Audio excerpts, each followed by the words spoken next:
সবজি আমাদের দেহের জন্য খুবই উপকারী, অথচ আমরা অনেকেই সবজি খেতে পছন্দ করি না।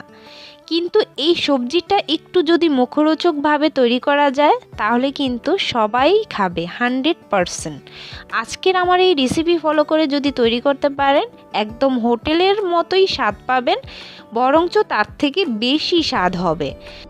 একদম হোটেল স্টাইলে আজকের এই সবজির রেসিপিটি আমি সম্পূর্ণ A to Z টিপস সহ দেখাবো। আশা করি আপনাদের ভালো লাগবে। ভালো লাগলে অবশ্যই চ্যানেলটি সাবস্ক্রাইব করে রাখবেন, আর পেজ থেকে দেখে থাকলে পেজটি অবশ্যই ফলো দিয়ে রাখবেন। প্রথমে আমি এখানে সবজির মধ্যে নিয়েছি গাজর, আর গাজরগুলোকে ঠিক এরকম সাইজ করে কেটে নিয়েছি। আর সাথে নিয়েছি পেঁয়াজ। পেঁয়াজটা উপরে যে পাপড়িটা আছে সেটা আমি এভাবে খুলে নিয়েছি আর এরকম ছোট করে কেটে নিয়েছি। সাথে নিয়েছি সবুজ ক্যাপসিকাম, চাইলে আপনারা অন্য কালারের ক্যাপসিকামও দিতে পারেন। তো ক্যাপসিকামের সাইজটাও আপনারা দেখেছেন কিভাবে কেটেছি। আর সাথে নিয়েছি কাঁচা মরিচ, ঝালটা আপনারা ইচ্ছে অনুযায়ী ব্যবহার করবেন। আর সাথে আমি এখানে নিয়েছি ফুলকপি। ফুলকপিগুলো একটু ছোট করেই কেটে নিয়েছি, যেহেতু সবজিতে ব্যবহার করব তাই মিডিয়াম সাইজ করে সবগুলো ফুলকপি কেটে নিয়েছি। সাথে আলুর টুকরোগুলো দেখিয়ে দিলাম, ঠিক এরকম সাইজ করে দুটো মাঝারি সাইজের আলু কেটে নিয়েছি। এবার আমি ফুলকপিগুলোকে লবণ জলে ভিজিয়ে রাখবো। তার জন্য এখানে আমি জলের সাথে দিয়ে দিচ্ছি হাফ চামচের মতো লবণ, আর এই ফুলকপিটা দিয়ে তারপর আমি কিছুক্ষণ ভিজিয়ে রাখবো। 10 মিনিট এভাবে লবণ জলে ফুলকপিগুলো ভিজিয়ে রাখলেই যথেষ্ট, এর বেশি সময় রাখার কোনো প্রয়োজন নেই।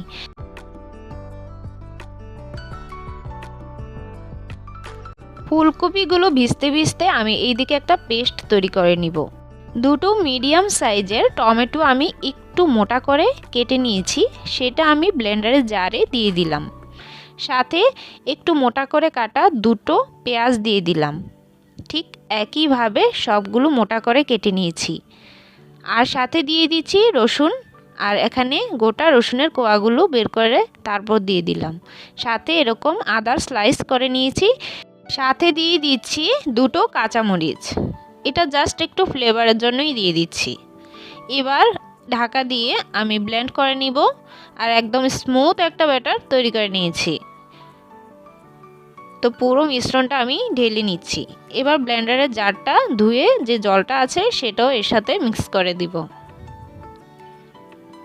এই পেস্টটা একটা সাইডে রেখে দিচ্ছি। আর এইদিকে আমার ফুলকপিগুলো কিন্তু সুন্দরভাবে একদম লবণ জলে ভিজানো হয়ে গেছে। এবার এগুলোকে তুলে ভালো করে জলটা ঝরিয়ে নিলাম। এবার প্রথমে আমি সবজিগুলো ভাজবো, সেজন্য এখানে একটা কড়াইয়ে আগে থেকেই গরম করে নিয়েছি, তারপর সাথে দিয়ে দিলাম কিছুটা পরিমাণ তেল। তো এবার আমি একে একে যেই সবজিগুলো সিদ্ধ হতে একটু সময় লাগে সেগুলো প্রথমে ভেজে নিব। তো প্রথমে আমি আলুগুলো দিয়ে দিলাম, তারপর গাজর, তারপরে দিব ফুলকপি।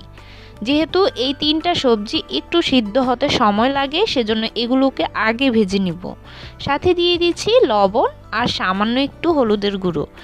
এখানে সামান্য পরিমাণেই হলুদ আর লবণটা দিতে হবে।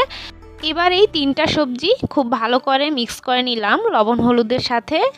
একটু কিছুক্ষণ ভেজে নিব, 3 মিনিটের মতো আমি হালকা করে ভেজে নিচ্ছি। ঠিক 3 থেকে 4 মিনিটের মতো আমি সবজিগুলোকে ভেজে নিয়েছি। তো এই সবজিগুলো একটু সিদ্ধ হতে সময় লাগে, সেজন্য এগুলোকে 3 মিনিটের মতো ভাজলেই যথেষ্ট। আর সাথে এবার যেই নরম সবজিগুলো আছে সেগুলো দিয়ে দিলাম, ক্যাপসিকাম আর পেঁয়াজটা এই ক্ষেত্রে অ্যাড করে দিচ্ছি। তো এবার আমি সবগুলো আবারও 1 মিনিটের মতো একটু মিডিয়াম আঁচে তারপর ভেজে নিয়েছি। তো সবজিটা এক্ষেত্রে একটু কম ভাজার চেষ্টা করবেন, প্রথম দিকে এভাবে হালকা করে 50% ভেজে নিলেই যথেষ্ট। তো বাকি 50% আপনার মশলার সাথে কিংবা ঝোলের সাথেই কিন্তু তরকারিটা তৈরি হয়ে যায়। তো আমি ভালো করে তেলটা ছেঁকে সবজিটা তুলে নিয়েছি। আর এদিকে যে তেলটা বাকি ছিল তার সাথেই আমি দিয়ে দিলাম দুটো শুকনো মরিচ, আর সাথে 1 চামচ গোটা জিরে। একটু ফ্লেভারটা নাকে আসলেই আমি যেই মিশ্রণটা তৈরি করে রেখেছি টমেটোর, সেটা আমি পুরোটা ঢেলে দিচ্ছি। এখানে টমেটোর কালারটা দেখুন একটু সাদা কালার আসছে। হ্যাঁ, আপনারা কিন্তু লাল যেই টমেটোটা ওইটা দিয়েই করার চেষ্টা করবেন। তো আমার হাতের কাছে এই টমেটোটা ছিল, এটাই দিয়েছি। সাথে দিয়ে দিচ্ছি হলুদের গুঁড়ো আর হাফ চামচ লাল কাশ্মীরি লঙ্কার গুঁড়ো দিয়ে দিলাম। সাথে দিয়ে দিচ্ছি 1.5 চামচ ধনিয়ার গুঁড়ো। শুধুমাত্র কালারের জন্যে কিন্তু কাশ্মীরি লাল মরিচের গুঁড়োটা দেওয়া হয়েছে। চাইলে আপনারা নর্মাল যেই মরিচের গুঁড়োটা আছে সেটা দিয়েও কিন্তু করতে পারবেন। তো এবার আমি ভালো করে মশলাটাকে একটু কষিয়ে নিয়েছি। আর তারপর যে এই সবজিটা পুরোটা ঢেলে দিলাম। এবার মশলার সাথে এই সবজিটাকে আমি ঠিক 5 মিনিট কিংবা 6 মিনিটের মতো ভালো করে এই মশলার সাথে কষিয়ে নিব। আর অবশ্যই মনে রাখতে হবে এই সবজির সাথে মশলাটাকে একটু সময় নিয়ে যত কষাবেন ঠিক আপনার এই সবজির স্বাদটা ততটাই বেশি স্বাদ হবে। তো এই কষানোর একটা পর্যায়ে আমি এখানে চিনি অ্যাড করে দিয়েছি 1 চামচ। চিনিটা দিলে কিন্তু সবজির স্বাদটা ভালো আসে, কারণ টমেটো ক্যাপসিকামের একটু টক ভাব থাকে, সেটাও কিন্তু চলে যায়, টেস্টটা দারুণ আসে। তো আমি 5 থেকে 6 মিনিটের মতো মশলাটাকে একটু সময় নিয়ে ভালো করে কষিয়ে নিয়েছি। আর যখন একটা সুন্দর ফ্লেভার মশলার চলে আসবে, দেখবেন একটা তেলতেলে ভাব চলে আসে, তখন সে পর্যায়ে আমি একটু জল অ্যাড করে দিচ্ছি। আর সাথে ঝোলের পরিমাণ অনুযায়ী একটু লবণ দিয়ে দিচ্ছি। লবণটা অবশ্যই চেক করে দিবেন। আর এবার লবণটা ভালো করে মিক্স করে আমি রান্না করে নিব। তো এক্ষেত্রে চুলার আঁচটা একটু বাড়িয়ে দিয়ে তারপর রান্না করে নিচ্ছি সবজিটা, যেহেতু সবজিটা অনেকটাই সিদ্ধ হয়ে গেছে। তো এবার আমি শেষের দিকে এখানে কিছু কাঁচামরিচ কেটে রেখেছিলাম প্রথমে, সেগুলো দিয়ে দিলাম। যেহেতু ঝালটা একটু বেশি হয়ে যাবে সেজন্যই কিন্তু কাঁচামরিচগুলো একটু পরে অ্যাড করার চেষ্টা করবেন। যদি কাঁচামরিচটা ঝাল হয়ে থাকে সেক্ষেত্রে একটু পরেই অ্যাড করে দিবেন।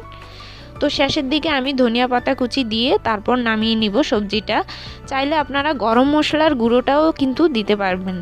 ঠিক এই সেম প্রসেসে যদি সবজিটা রান্না করতে পারেন, সেম হোটেলের মতো টেস্ট পাবেন, বরঞ্চ তার চেয়ে বেশি টেস্ট হয়। একবার ট্রাই করলেই বুঝতে পারবেন। সকল মজার সব রেসিপিগুলো দেখতে অবশ্যই কিন্তু আমার চ্যানেলটি সাবস্ক্রাইব করে রাখবেন। আর লাইক কমেন্ট আর শেয়ার করতে অবশ্যই ভুলবেন না। তো আপনারা কমেন্ট করলে কিন্তু আমার আরও বেশি উৎসাহ হয় ভালো ভালো রেসিপিগুলো আপলোড করার। তাই অবশ্যই কিন্তু কমেন্ট করে জানাবেন কেমন হয়েছে রেসিপিটা। আজকের মতো এই পর্যন্তই। ধন্যবাদ সবাইকে।